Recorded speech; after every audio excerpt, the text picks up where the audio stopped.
Hey everyone, ArdrethShadow here, and welcome back to the Shadow Soapbox. And I am still getting used to saying that name again. And well, come to think of it, I don't think I've ever said welcome back to the Shadow Soapbox. Considering, anyways, the history of that series isn't too important right now, but what is important is, I guess, the subject of this Soapbox video. And that would be kind of resuming where I left off with the story of Maddy. So, recalling where I left off, I was kind of realizing, for some reason I was feeling kind of different about her, especially after the London riots. Mostly since, Maggie and Maddy both lived in the United Kingdom, although Maddy lived further away from London, so she was okay. Maggie was the one who was a little more closer to the action, so to say. But anyways, so with that in mind, it was around that point when I kind of started feeling like, why is it that I kind of feel a little bit different about her? I just couldn't really put my finger on it.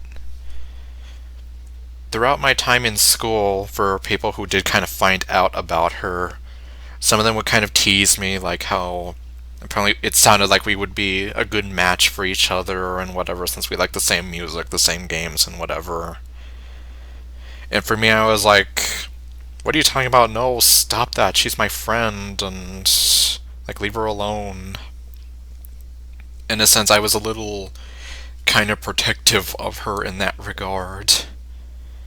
And in a sense, I eventually kind of became a little more protective of her as time went on, especially once she had her birthday some time back, and she was talking to me about how her mom kind of took her to do this kind of a modeling photo shoot and whatever. And she told me that for that photo shoot she kind of dressed in some black clothing, and she had some fingerless gloves that were kind of similar to the ones that I believe, she said that Natalie Horler wore them, but I forgot for what she said. It was either for the music video for Fever, which I knew she wore some fingerless gloves in that, or the cover of the single cover for San Francisco, which I also knew that she wore for that as well. But, either the case, she even called them her Natalie gloves. And I even said, just out of curiosity, I was like, oh, really? I guess if you ever feel up to it, I'd like to see how the gloves look, just because. And, sure enough, she kind of took me up on that offer, and she posted one of the pictures from that shoot with her, what she called her epic gloves, as she called the picture itself, on DeviantArt. And I guess all I can say is, for some reason, I kind of wasn't totally ready for what I saw, in the sense of, this was more or less the first time I ever got to see her. I believe that she had done some photos for, some of her cosplay work, although at least at that time, I guess I kind of missed some of that. Since this was a photo shoot, she was kind of posing for the camera, and she has makeup, and what I saw just kind of, in a sense, I think I kind of almost fell out of my seat or something. Or at least, like I said, I was just oh my. I just felt this sort of shortness of breath when I saw her, I wasn't expecting her to look so beautiful, for lack of a better word. She used to always tell me about how she had, these super long nails that she joked that, she could probably claw someone's eyes out. And, of course, her nails were pretty long, and for some people who I did kind of show the picture of her to, Like, some of the girls in my school even thought that, like, her nails look so pretty and she looks so pretty, and I'm like, I'm here kind of agreeing to myself with them, like, yeah, she totally does, and I mean, well, her nails do too, but I guess to me, I kind of viewed her, at least up until now, I never really gave too much thought on, like, what she could possibly look like or whatever. I just knew that she was this girl that I enjoyed talking to, one of my best friends, and I enjoyed every moment of it. But this kind of made me feel a little different about her, on top of what I was already kind of trying to process before myself. This new sort of feeling that I was starting to have towards her. So, I guess what really kind of struck me was she had probably the most beautiful green eyes that I had ever seen, and for those of you who kind of know me, green is my favorite color.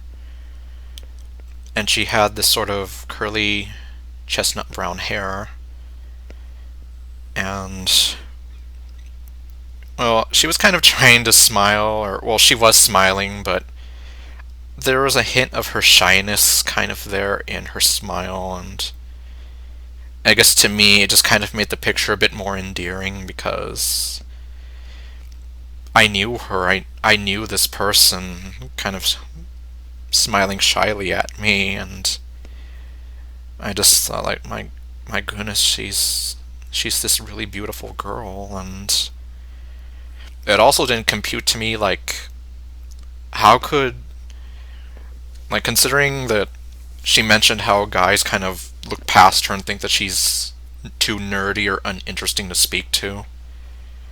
I took a look at her and I was like, this is the kind of girl that I would be too shy to even go up and talk to. Because, as it was, she already kind of had this air of mystery about her, and she's beautiful to me. I just could not believe it. And upon kind of seeing Larsa Solidor unmasked and whatever, I kind of did make a surprise drawing for her, I think close to her birthday. A little bit afterwards, mind you, but well, of course, it didn't really bother her that I was too late. But I mean, considering the circumstances, that I hadn't known what she looked like. So I ended up doing like this sort of drawing for her, based off of what the picture looked like as best I could. And it was also at that point where she formally told me that you can call me Maddy if you like, since I know my username is super long and whatever. And well, that was that. And that was sort of when, like, those sorts of feelings were kind of becoming a little more, I guess you could say they were kind of getting in the way a bit more. I even found myself kind of becoming a bit more, like, clumsy in my typing and speech around her, and it was just this sort of weird thing kind of going on, like, oh my god, what is going on with me? Why am I... As it was, I'm already like this klutzy, clumsy kind of fool. Now I'm even more klutzy and clumsy around her, but luckily she didn't seem to mind all that much, which, of course, was good for me since I didn't want her to ever feel like I was annoying her and, like, get on her nerves, since, I mean, I'd never wanted to, obviously, so... And then around that time was also kind of when, yeah, I believe close to when we both had our own proms in our own schools. And I guess as a bit of a time frame, this was shortly after, well, sometime after the whole thing with the other Cascada fans and the harassment kind of started in full swing, and you could say that I went to my prom kind of with these negative feelings deep down, like, oh my... Like, I'm having all these people, like, harassing me on Twitter and whatever, and I hate it.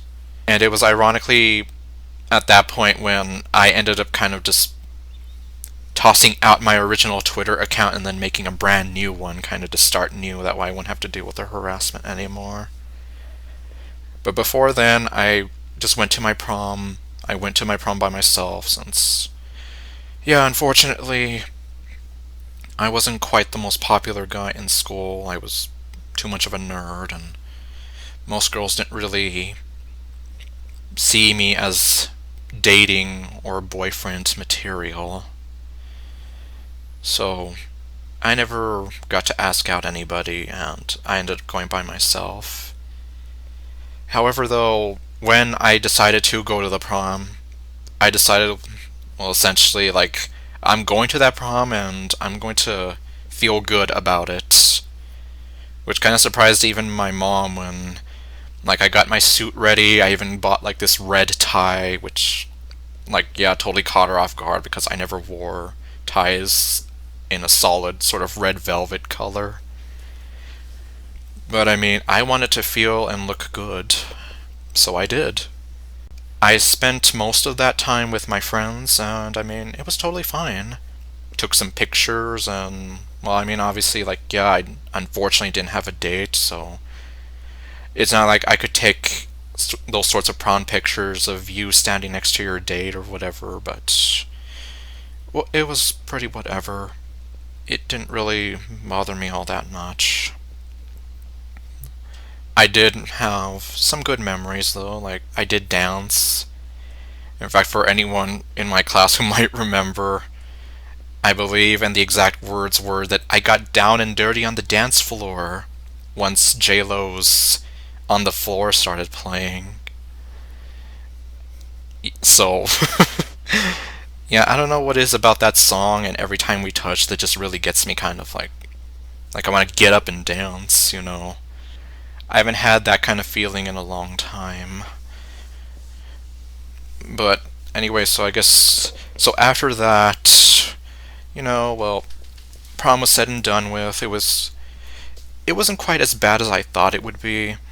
In fact, if anything, it felt kind of like a glorified school dance, especially once they started playing the cha-cha slide. I'm like, oh yeah, this is definitely feeling like a school dance right here. And yeah, and I kind of spoke about it with Maddy, and then she shared that she had her own prom at about the same time, and she told me something like how she had gone by herself as well, but she did hang out with her friends, so that was good. And then she told me that, well, they didn't play Cha Cha Slide, but they did play Rick Astley's Never Gonna Give You Up, and I'm like, oh my, so they rickrolled you over there, and it's like, yeah, apparently so. And at that point, I don't know what. I just. I guess in a sense, I was still kind of thinking back on how is it that this girl. Like, no guys are really paying attention to her in a sense. Like, are they aware of who they're kind of passing up over here? This totally interesting, intelligent young woman who's. At least as of recently learning, like, super beautiful and has my favorite color of eyes that are just so gorgeous to stare at, and she just looks so, like, you can tell that she might be shy, but I mean, she's still, I'm not sure how to quite put it, but like, she's kind of confident in who she is. And I guess that was another thing that I kind of admired about her, given that at that time I wasn't quite very confident in who I was. Especially in times when my depression would kind of kick in and make me feel. It would make me feel these sorts of negative thoughts in my head. In a sense, like, kind of like Sayori, I would hear this sort of voice telling me all these negative things about how I was a burden on people, and that they didn't really want to be around me, and, like, in a sense, this is why you don't have a girlfriend, this is why you struggle so much with dating, this is why a lot of your friends end up abandoning you like they did before. At least with Maddy, I did not sense anything like that in her. So, yes, exactly, once again, it just kind of baffled me, like, seriously, you have this absolute stunner of a young woman here, and Like, nobody asked her out to her prom or whatever. And that's when I kind of, sort of, well, not blurting out, but typing out, like, in a sense that if it weren't for the distance, I would have been totally fine taking you to your prom. And I was like, oh my god, what did I just say? But to my relief, she actually said that she would have appreciated that. And, well, I mean, I meant it. Obviously, I mean, I didn't want to take her as, like, boyfriend, girlfriend, but I mean, you know, just to kind of say, like, oh yeah, she went to her prom with a guy, somebody, anybody, you know. Kind of like that, since, like I said, at that point in time, I was still coming to terms with those feelings that I had, and I didn't even understand, like, why I was feeling or what I was feeling exactly. And like I said, you'd have to forgive me since, well, you would have to forgive the past me since, as it was being on the spectrum without knowing it, kind of figuring out why I had certain feelings about certain things was not very easy to understand for me. Needless to say, though, that other people, like friends of mine who did kind of know about her, and some who did tease me about how we would be this adorable couple and whatever, and especially once they kind of found out what she looked like, I was just here like, oh my god, well. But that was when my depression kind of started kicking in with a few things. When I was kind of questioning, like, well, what is this feeling that I have towards her? Is it that maybe that I like her? Is that what it is? But then that's when my depression would kind of swing in and say things to me like, well, what does it matter if you like her? She doesn't like you. Why would she ever like you? Have you seen her? She's beautiful. She's intelligent. Why would she ever waste her time on a stuttering idiot like you? Compared to her, like, she deserves better than you. She could do better than you. Why would she even ever consider having you be her boyfriend? And, well, time and time again, I would have these feelings kind of pop up and kind of conflict with my feelings towards her. And I would be there, like, literally thinking to myself, like, yeah, she totally deserves better than me. Even if I do like her, we totally would not look like a good couple together. Exactly, she could do so much better than me, and why would she even waste her time with me? Why would she ever think about me that way? Why would anyone ever think about me that way? Again, because my experience with dating was not the best ever. Sure, I'd had crushes before, and I've tried talking to girls back then. Some of them would kind of blow me off and make me feel bad about myself. Some would make fun of my appearance. Back then, when I had some issues with my weight, they would make fun of that as well. My height, my face, my voice, my personality, just because I seem so weird. Some would kind of, sort of, trick me and lead me on.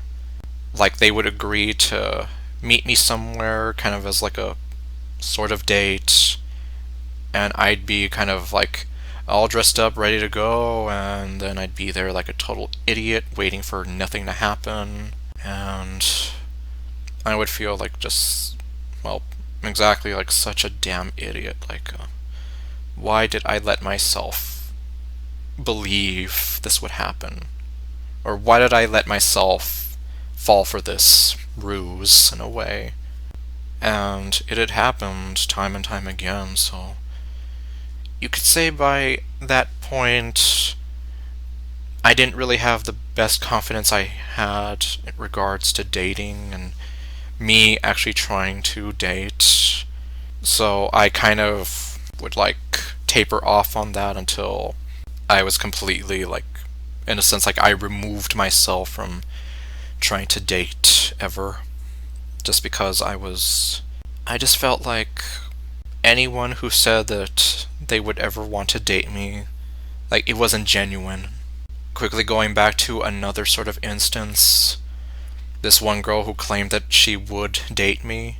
About a year after she went to another school, she went around spreading rumors about how I was a loser who had no friends. So, go figure on that. And the only reason I found out was because I had someone over there let me know, like, hey, did you know, I know her, do you know her? And I was like, yeah, sure, well, she's saying all this stuff about you, and I'm like, well, I see how it is. And yeah, that was definitely not a bright spot on my evening, or whatever time of day that was. So in a sense, I had all these negative feelings regarding what it would be to date, and how essentially it made me feel that she, Maddy, would never, ever accept my feelings if I were to outright tell her how I felt about her. In the end, I kind of decided that it would be best to never tell her. Never speak of these unwanted feelings of love that I had for her, despite a lot of my friends telling me that I should tell her, especially because it was kind of eating away at me inside, because she clearly meant so much to me. And I believe someone even told me that there was a good chance that, based on what I had told them, that maybe she was waiting for me to tell her. You know, given the whole idea that the guy is usually the one that makes the first move, that maybe she was waiting for me to say something. And, well, I wanted to believe that, I really did. But then I had another girl who, you know, I sought advice from about that. And she told me that something to the effect of, well, you don't know that for sure. Which, here we go again, well, maybe this girl's right, maybe if I do tell Maddy how I feel, it's going to totally freak her out, and she'll never want to speak to me again, and I didn't want that to happen, since I loved talking to her so much, and I wanted to continue having her in my life. I just couldn't bear the thought of telling her how I felt about her just to make her go away forever. So in the end, even though it was like I was constantly like arguing with myself that I should tell her or that I shouldn't tell her, I just never told her. And that was that. I convinced myself that she would never want to hear about these feelings that I have for her. These stupid, awful, disgusting feelings of love that I just hated. These feelings that kind of made me feel awkward around her. These feelings that made me feel kind of like it hurt inside, knowing that I felt this way about her and she would never know. Because I had all these things I wanted to tell her, and I couldn't, because I would always stop myself and convince myself she'll never want to know about any of that. Why would she? She'll never ever feel the same way you feel about her. In the sense, like, she's totally out of your league and she would never give you the time of day. And yeah, like, once again, she could obviously do so much better than you. You don't deserve her. Even though I would always tell myself that if I were to ever confess to her and she were to say yes to me, that I'd want to make sure that I treat her right and be supportive of her hopes, her dreams, and be there for her when she needs me. Unfortunately, considering the whole distance thing, well, that would be quite the drawback, since I wouldn't be able to physically, like, be in the same room as her. So, and of course, like I said, this is still, like, partially my depression talking, but the idea that if she were to ever want to feel my embrace or like hear my voice in person or anything like that. Well, she wouldn't be able to. Not unless, in a sense, like, as someone else kind of tried to put it, like, if we were to sort of make travel arrangements and the sort of agreement to be able to meet in person, then that would be the only way for that to happen. But then, well, again, my depression would be like, well, why would she ever waste time on that? Why would she ever want to put time, energy, and resources into meeting you?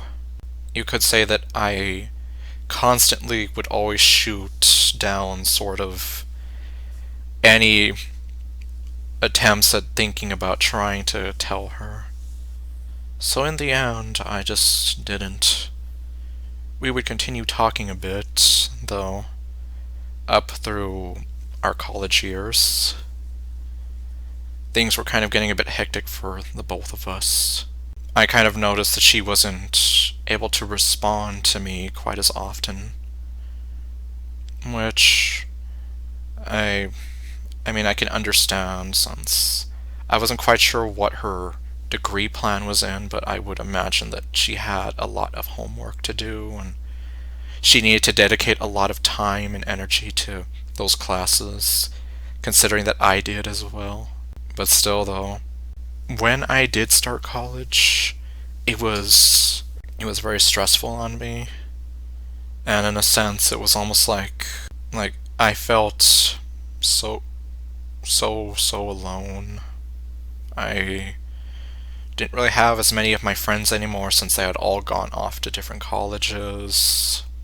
Most of them did. And even then, I didn't get to see the friends of mine who did go to the same college as me as much, since it was a big campus. We all went off to these different classes every day.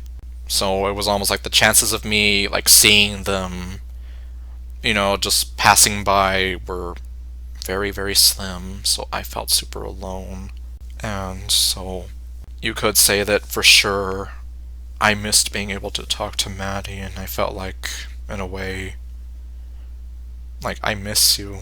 I wish I could talk to you right now. I feel so scared and alone right now, and like, you're one of the only ones out there besides Maggie who kind of helps to make me feel less alone and more at peace. Especially, like, with the little stories of herself that she would share with me, like how oftentimes she would spend weekends over at her grandparents' place. They lived in Spain.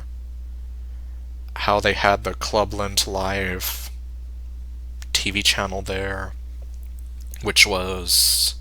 I don't even remember too much about Clubland Live, but I know that they would play Cascada's music.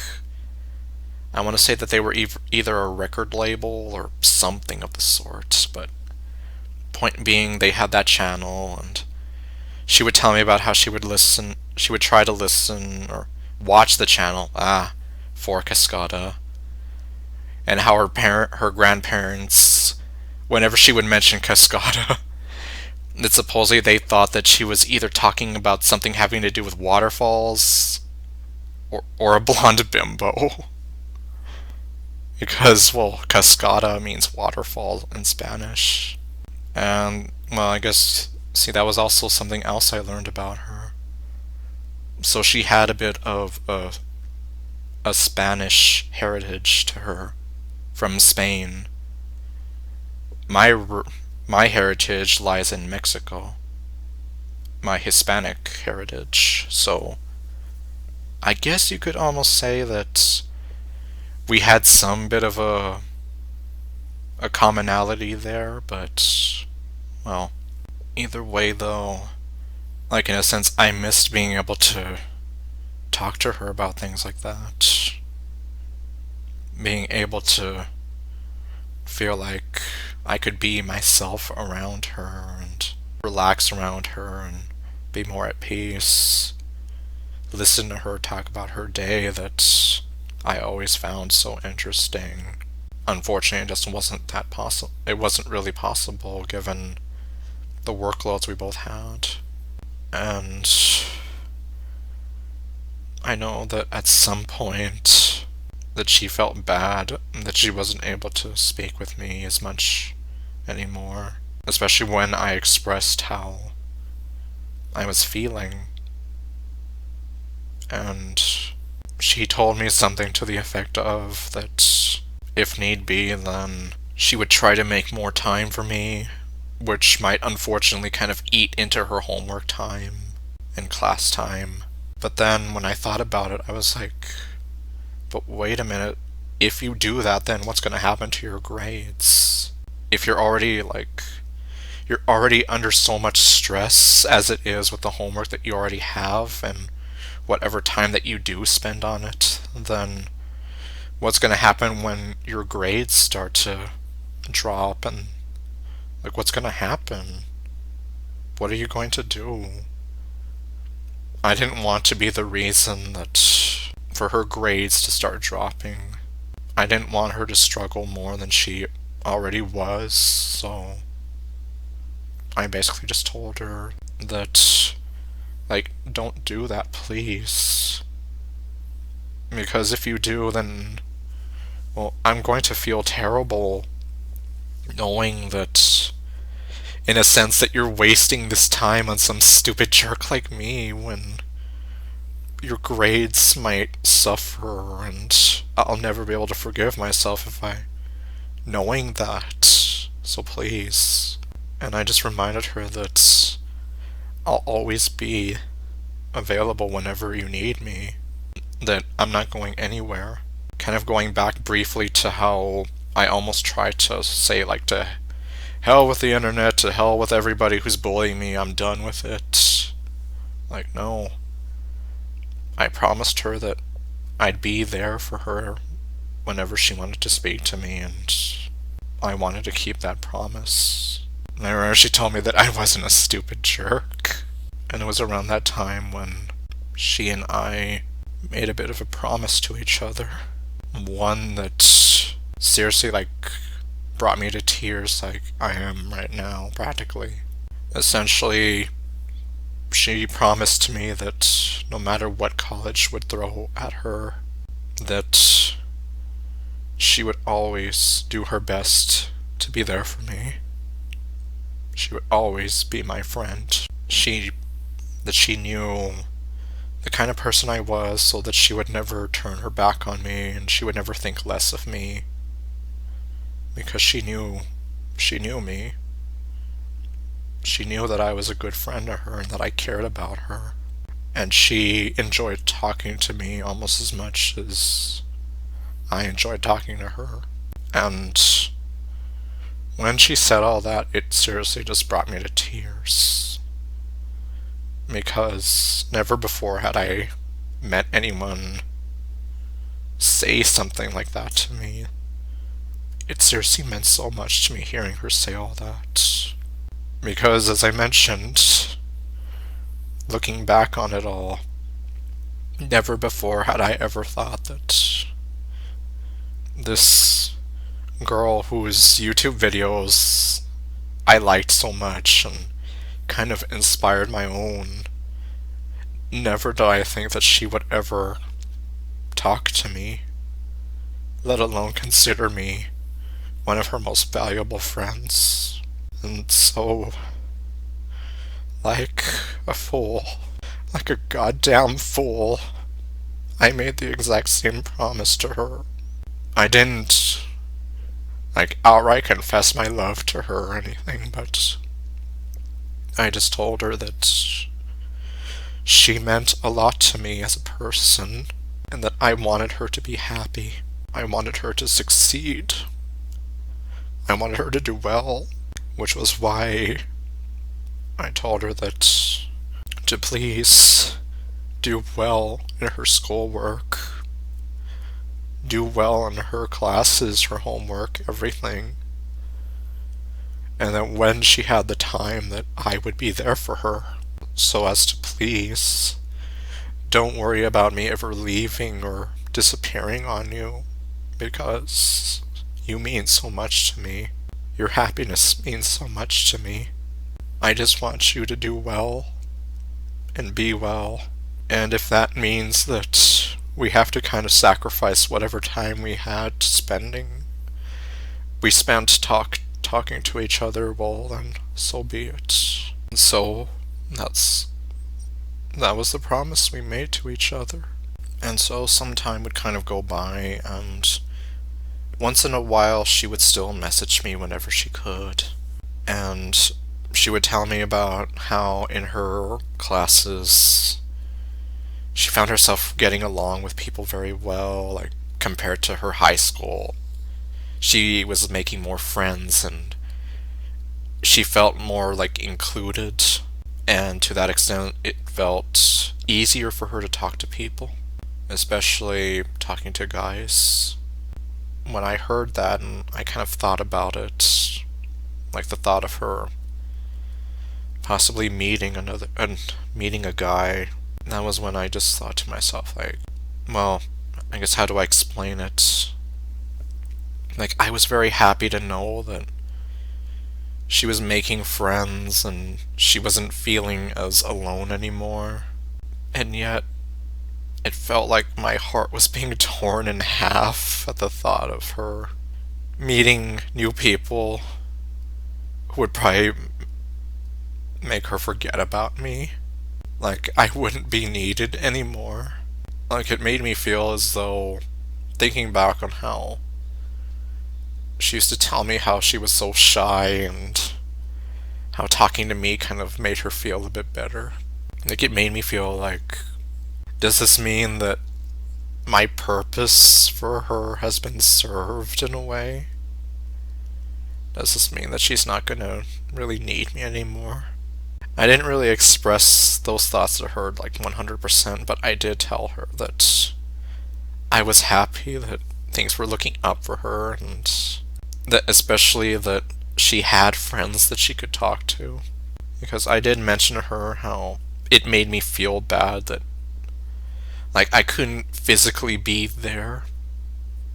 But at the very least, well, now she has more friends that she can interact with and be there for her more. It was just this whole bittersweet thing where I seriously did feel happy for her, but it made me sad at the thought that I wasn't needed anymore.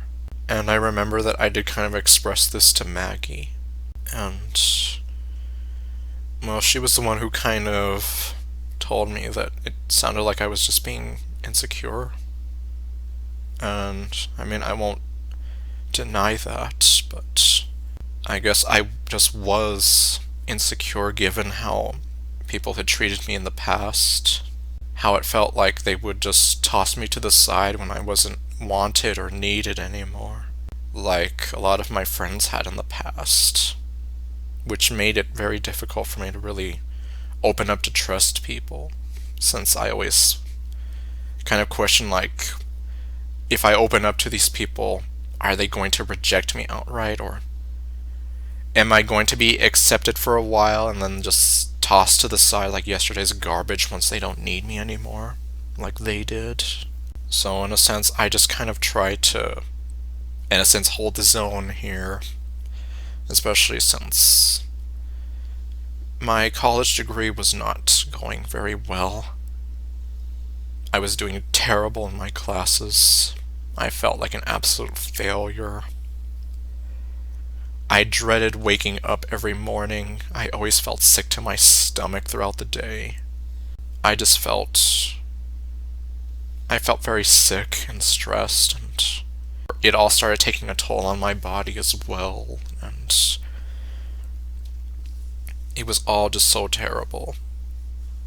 And I remember that I eventually told my mom this, and that was when she kind of told me, well, considering what it's doing to you, you're going to have to make a decision on what you're going to do. Whether you stay like this and hope things get better, or you try to get out of it as soon as you can, however possible. So in a sense, it's like, as it was, in addition to having this sort of problem with my confidence, it was like, now I feel like an absolute failure because of these classes and I'm just doing so terrible in. So eventually, I made that decision to kind of try to switch majors, which was how I would eventually end up in geology and meet Darlene, but, well, that's a totally other story in itself. But before then, well, I still had to kind of go through what classes I did have. And luckily some of those classes and those credits would transfer over to geology, so that's not to say that it was entirely a waste of time, but I still had to do as best as I could in them, since it still mattered in the end.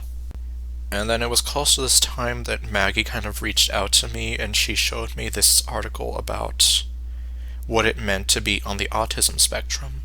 At that time, I had heard the word autism thrown out a lot, but I never knew what it meant.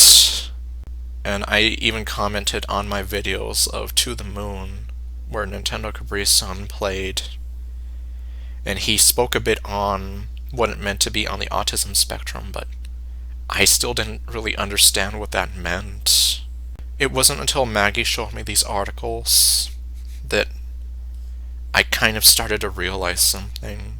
It felt like I was seeing myself in these articles. The reason she showed them to me was because she was questioning if she was on the autism spectrum herself, but that her mother didn't really ever disclose that to her or tell her. And then that's when I told her that, well, I'm not sure, but I'm starting to feel like I might be on the autism spectrum as well.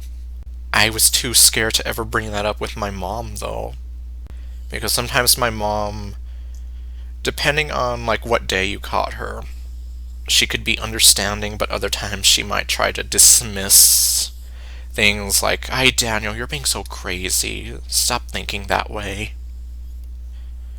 Which is kind of the response I was expecting if I were to go and tell her that Maggie was telling me that she was on the autism spectrum and that I thought that I might be on it as well. But I don't know. Considering that my mom actually did like Maggie, who knows?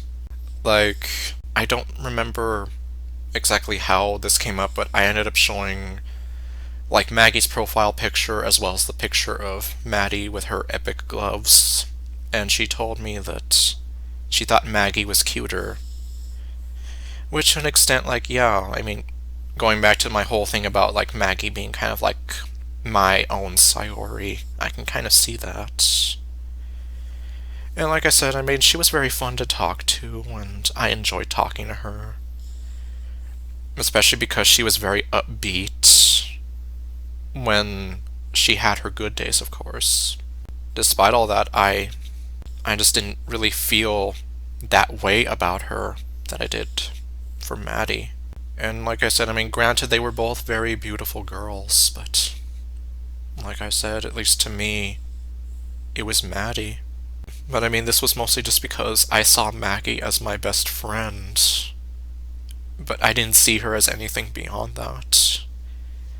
Compared to Maddy, who was also my best friend, but I was questioning what I was feeling towards her at that time, which I still figured that it was because I had fallen for her. And as I mentioned, I did not feel this way about Maggie. So going back to being on the spectrum, I actually kind of shared this info with my aunt, and, well, kind of in secret, mind you, since I didn't want my mom to find out that I was doing this sort of research without her knowing. And my aunt was a little bit intrigued by it, because she kind of suspected that there was something different about me, and that supposedly any time that anyone would say anything to my mother about something being different about me, she would always dismiss them and be like, no, that's just how Daniel is. He's just being that way because whatever. So in other words, if you were to try to tell my mother that there was something wrong with me, in a sense, she would be quick to tell you that, no, you're wrong, that's just the way Daniel is. And I mean, to an extent, she was right. The only thing was that my mind functioned a bit differently than what you would call the neurotypical mind. So, well, thinking back on it now, I feel like either my mom was kind of in denial about the whole thing and she did not want to believe there was quote unquote something wrong with me, or perhaps maybe she just didn't want me to figure out that, or think that there was something wrong with me and feel like I couldn't do anything because there was something wrong with me. But no matter the case, at the end of the day, she never told me anything, and I never told her anything. I didn't want her to worry, or for her to kind of get angry at me for, trying to figure this out on my own. Although I would eventually, close to the end of her life, before she died, mind you, that I did want to try to present this idea to her. But aside from that, so Maggie had shared those articles with me. I was still talking to her on a regular basis. But oddly enough, I was starting to speak less and less to her as well. My guess was that it was because her depression was kind of starting to get worse on her, and maybe that was why she wasn't really there as much anymore. Especially since she had gone through some difficult times, like when she ended up losing one of her dogs, and it was just sad on her whole family. But anyways, well, I guess going quickly back to Maddy and what I would talk to Maggie about with her about Maddy. She would basically try to convince me that essentially there's a reason why this girl wants to keep talking to you. It's not because she thinks that you're an idiot or that you get on her nerves or whatever. It's because you matter to her for whatever reason that might be. Well, whatever reason you might think that is, you mean something to her, so she wouldn't keep talking to you if you didn't mean something to her. And that essentially to not let my insecurity get the better of my judgment, to have faith and confidence in myself,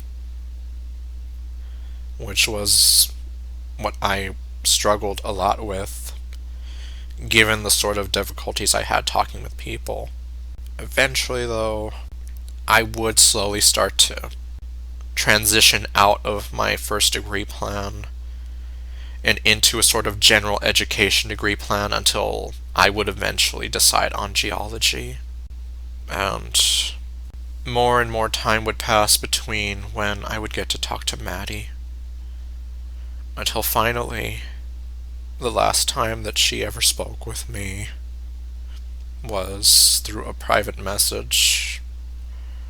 It was a few days after my birthday, and she apologized that she didn't wish me a happy birthday like she had wanted to, because she and I would always wish each other happy birthday, on the day of.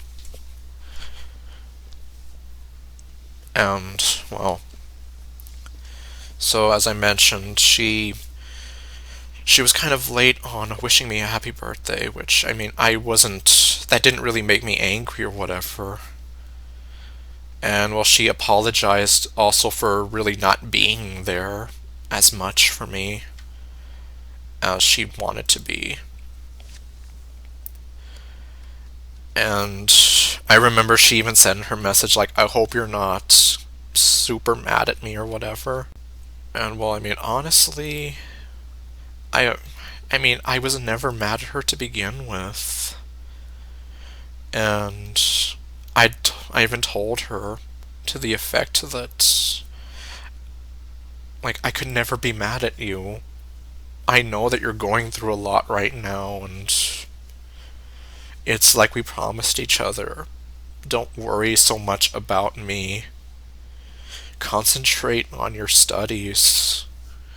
Get through your classes. I'll always be around. I'll wait for you. But your classes aren't going to, so focus on those as much as you can. And when you have the time, I will be there. It's like we promised each other. And like I said, that was the last time that I ever spoke to her. The very last time. Eventually, time would pass.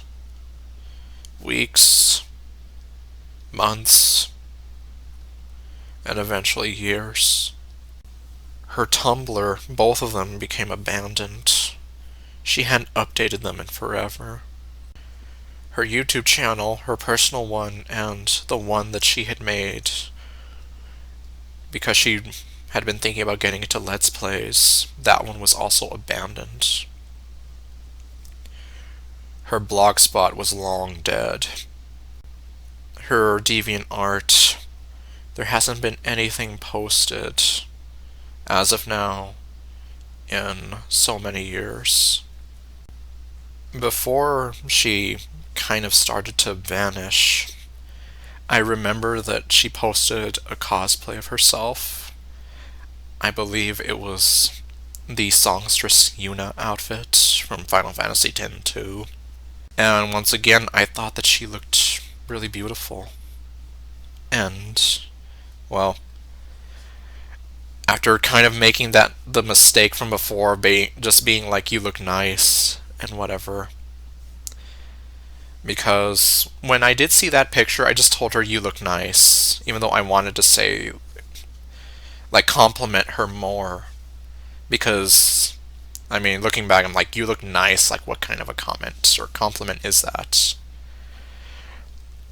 So I told her, you look very pretty in that. And, well, I kind of followed it up later when I told her, like, well, yeah, so when I said, I just thought I would let you know that I meant what I said, that you look really pretty in the cosplay outfit. You put a lot of effort into making it look good, and you do look very pretty in it.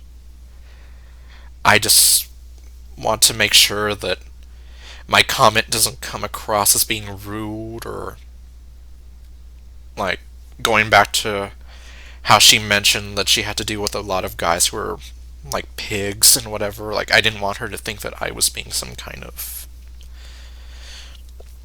rude pig or whatever and trying to hit up on her. And she told me that, well, no, that's fine. I know that you're nothing like that. And that I'm glad that you think so.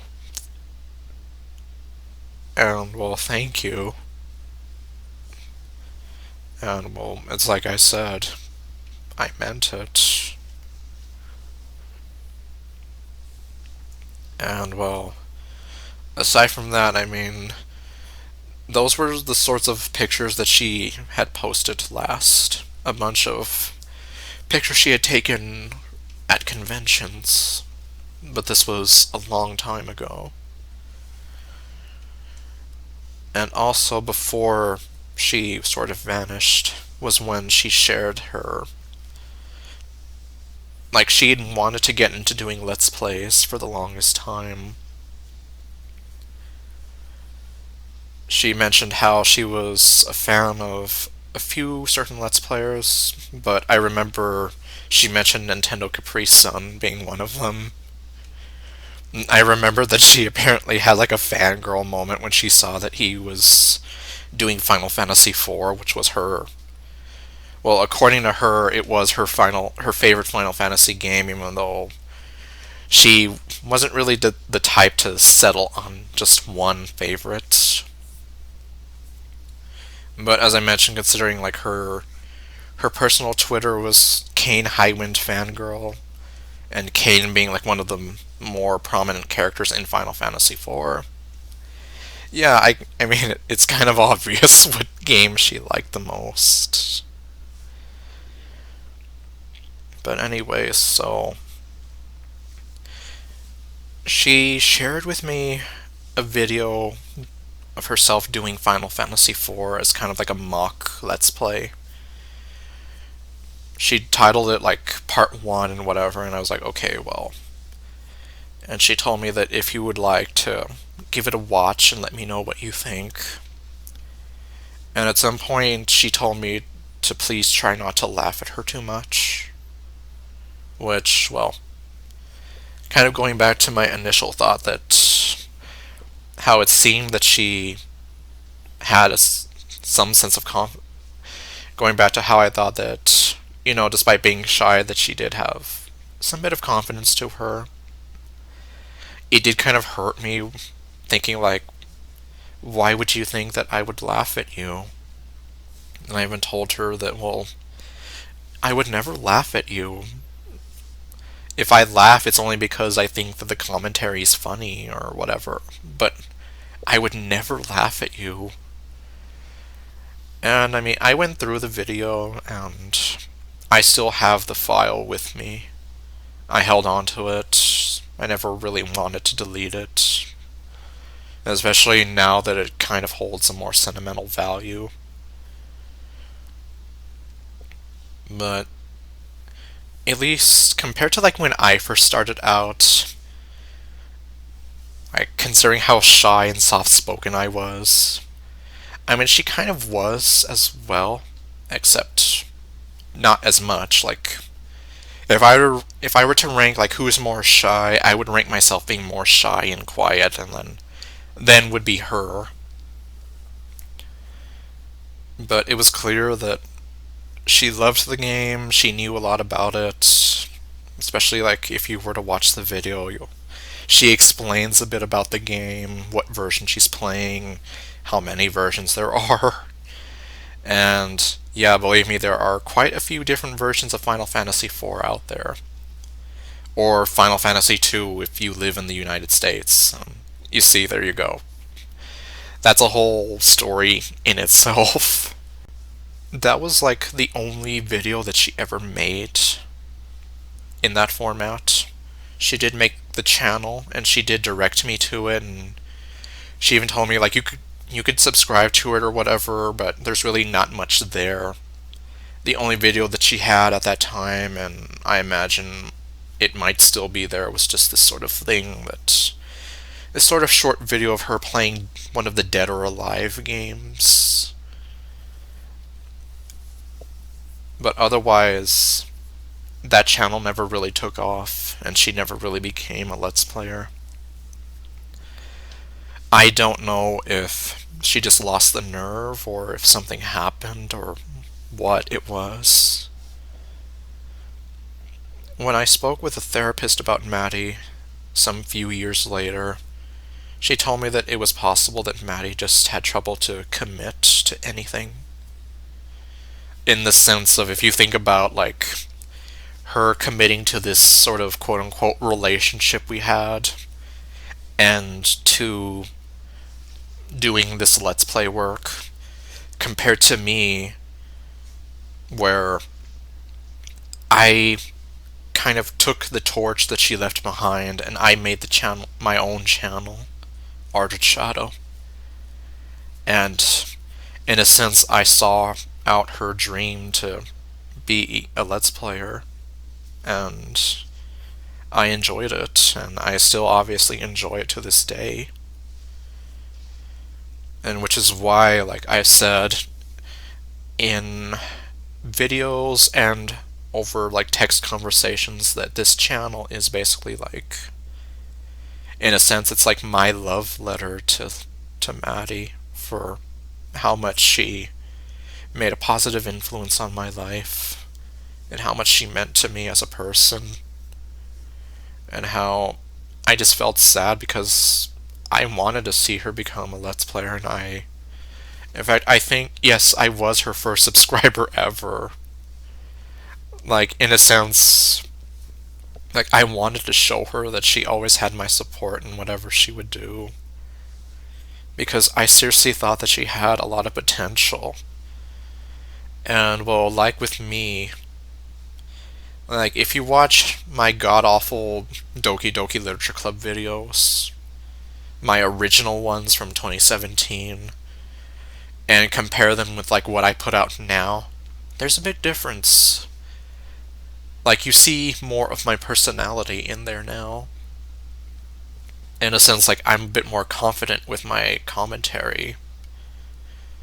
And so, I mean, going back to what I was saying before, like how I was a lot shyer compared to Maddy, I would almost feel like give give her enough time and she could be like this super confident, wisecracking, smart aleck kind of Let's Player.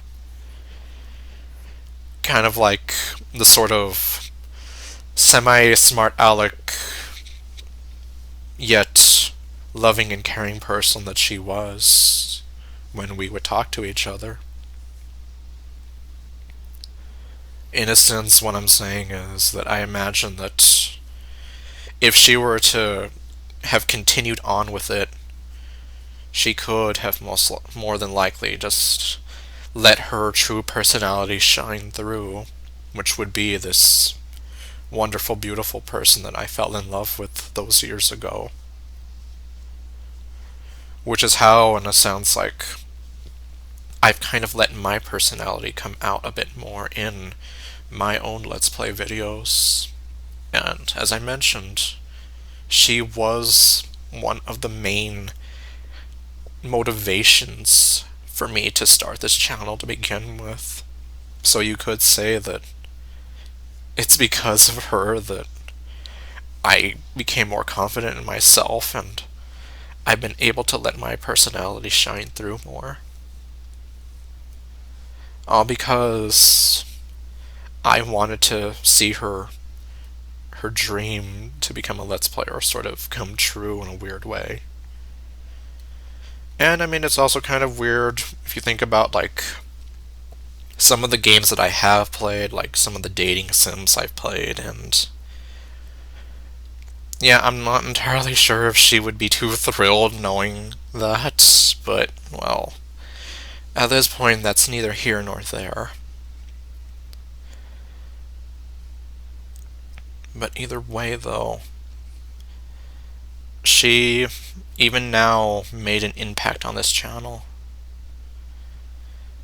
But it was rather unfortunate that what I feared the most ended up happening anyways. I was here thinking to myself, if I tell her how I feel, she's going to go away forever because she doesn't feel that way about me and it's probably going to make her uncomfortable. Well, for whatever reason, I still ended up losing her in the end. And even now, it's like I still think about her and I still miss her. There was a while when, like, every February 22nd on her birthday, I would still, like, leave comments on her profile, like, happy birthday, like I always would, hoping that someday that she would come back and I'd get a reply from her and we'd be able to pick up from where we left off. But that never happened. I even made some new drawings just for her birthday as well, which I eventually just took down because it was too painful to think about her anymore. Like, there was a point where it just felt so painful to even think about her that I just wanted to forget all about her. And then, well, to make matters worse, it wasn't that long after that my mom had finally passed away. And it was at that point when I seriously felt like I'd lost everything that mattered to me. I lost my grandma. I lost my mother, who was another key person in my life in making me who I am today. One who meant the world to me. And I lost my best friend who, like a goddamn idiot, that I'd fallen in love with. Like, I lost everything. I ended up having a mental breakdown, and I had to go to the hospital. And it was there that I met a guy by the name of Steven, who told me, well, I guess backing up just a little bit, I don't know how it came about, but I did end up telling him about Maddy. And what he told me was basically that no matter what, Maddy is always going to be your first love. Even now, you still think about her, she still means a lot to you. So you shouldn't be trying to forget about her. And that's when I realized, like, yeah, you're right.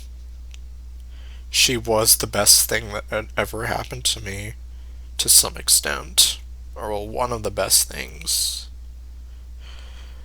I shouldn't be just trying to throw all that away just because thinking about her makes me cry or makes me feel alone or hurts me inside. Because even so, I still have a lot of happy memories with her, and she was a positive influence on my life. As I mentioned, it was because of her that I eventually did finally start the channel.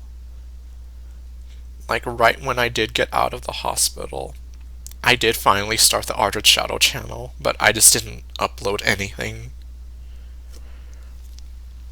It wasn't until I watched Manly Badass Hero, one of my favorite YouTubers, play Doki Doki Literature Club, that it finally kind of clicked in me, and I said to myself, that's the first game I want to play. I had at first considered playing Crush Crush, but I did a test video that was just completely awful. So I threw out that test video, and I kind of figured to myself, like, yeah, I don't think I should ever play this in this form. So that is why DDLC ended up becoming the first game that I ever played. And it was also the one that kind of, even now, has a lasting impact on this channel, given its legacy with the characters and how much they grew on me.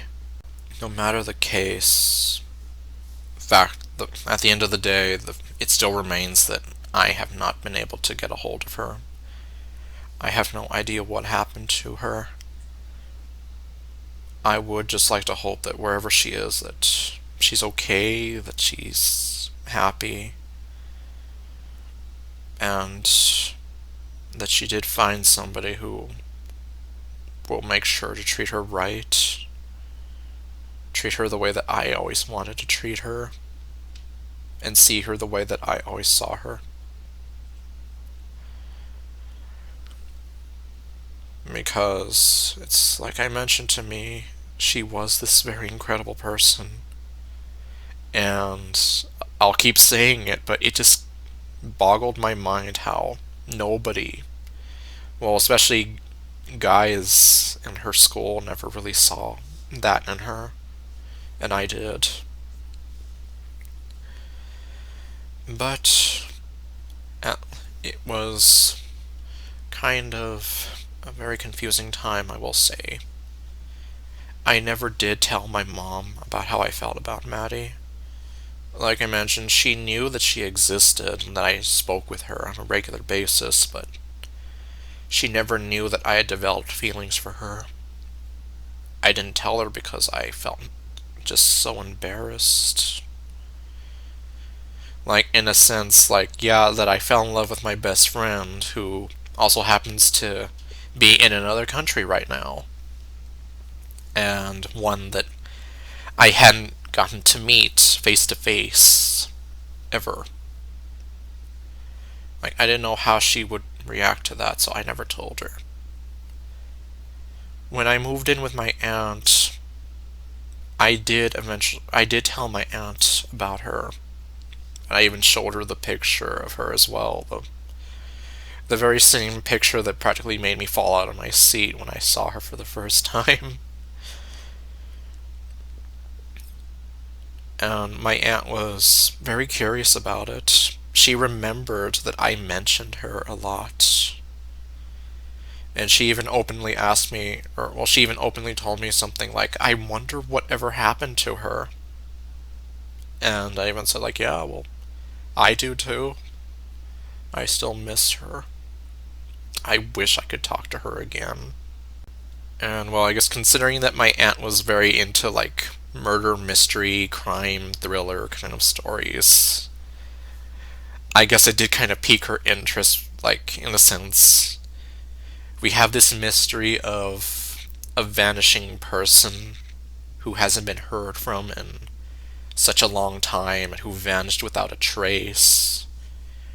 Like, literally one moment being active on the internet and then all of a sudden, like, vanishing without a trace. Which I guess it is, when you think about it, kind of puzzling, like, exactly, like, what happened here? There's really no explanation, or she kind of disappeared without warning, which makes the mystery, like, all the more concerning in that sense, that I do hope that wherever she is, that she's okay and that she's happy.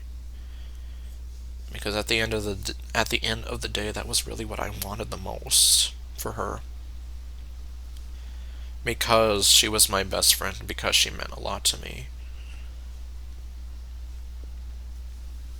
But in the end, well, that is a mystery that will be left unsolved. And unfortunately, about 6 months before my mom passed away was also the last time I had ever gone to speak with Maggie. And, well, those same concerns extend to her as well.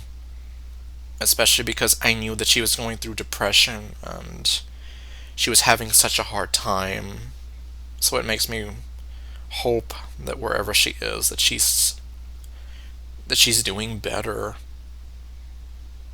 I miss Maggie as well.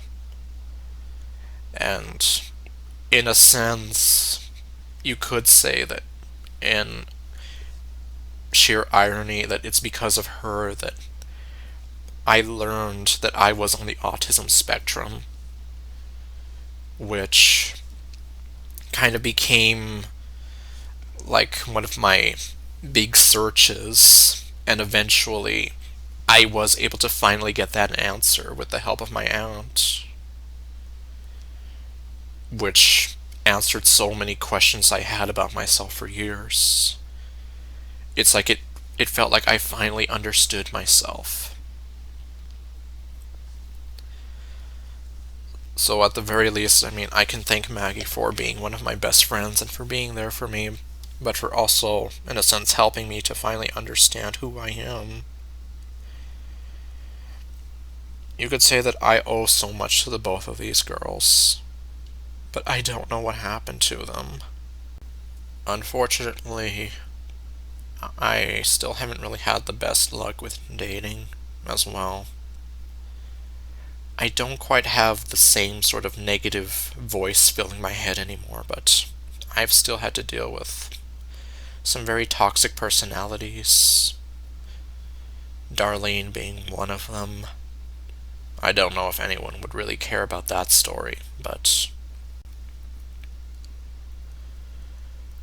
I've just kind of struggled with trying to find somebody who understood me and who was patient with me the way that Maddy was. And which was why I've often expressed in certain tidbits in my videos why I feel as though I'm going to have a lot of difficulties finding somebody who will be that accepting of me. Because Maddy was the closest I had found to somebody who accepted me for as I was, and as somebody who I had fallen in love with. And now it just seems as though that person is gone forever. And I don't know if I'll ever find anyone out there like her, who makes me feel the way that she did, and who understood me the way she did. I still don't know why exactly she disappeared. There have been times where I would question if I did something wrong to make her hate me, to never want to speak to me again. There have just been so many things left unsaid from both of our perspectives. Whether it be my confession towards her, or her reasoning for why she had to leave, in a way. But anyways, I think that will be it for now. That is the story of Maddy, Petal Whirlwind, Haley Meadows, Larsa Solidor, Logical Manipulation, Kane Highwind Fangirl, whatever sort of username you knew her by. That is the story of me and her. Or at least, well, the important details that I can really discuss. Like, I mean, there are some little things she shared about me, about herself, that I want to respect her privacy still. And even if she's not around, I still want to maintain her trust in me. But anyways, so I guess that'll be it for the Shadow Soapbox as well. Unless I have any other reason to bring the series back again, then I guess for real, that'll be it. So, I guess I'm ArdrethShadow, and I will see you guys next time with whatever else I do. Stay golden, and later, folks. Our love couldn't have been any better. Each day I seem to love you more. Nothing was going to break us apart. The truth couldn't have been any further from what I thought was reality. Now I've been left with a broken heart. I don't know if it's right or wrong. Somehow I'm weak and strong. Find myself on the run, but where do I belong? It's hard to believe that one day you're here, the next you were gone. It's not that clear for me to see why you had to leave. I just can't believe that one day you're here, the next you were gone. It's not that clear for me to see why you had to leave. Rewind back to the time when you held me. The air is calm, the stars are bright.